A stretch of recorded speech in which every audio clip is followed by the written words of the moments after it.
سلام، امیدوارم حالتون خیلی خوب باشه. من محمد جواد جلالی هستم و میخوام کتاب بوف و کور رو خلاصه کنم. داستان از این قراره که یک راوی منزوی و تنها که تو تاریکی اتاقش داشت به یک دیوار نگاه میکرد و یک سایه زنی رو دید.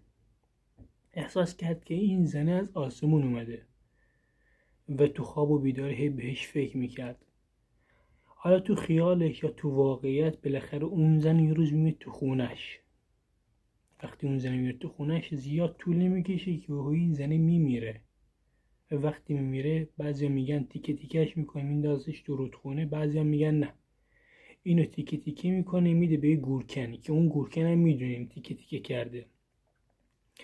این داستان تموم میشه و میریم سر فصل بعدی که اونجا این راویه مریض شده، افسرده شده و یه زن بیوفای بیرحم داره که خودش ازش ناراحته و ازش میترسه ولی بهش وابستهش. یه جاهایی میگن که باز اینو میکشه، یه جاهایی میگن که نه اینو نمیکشه.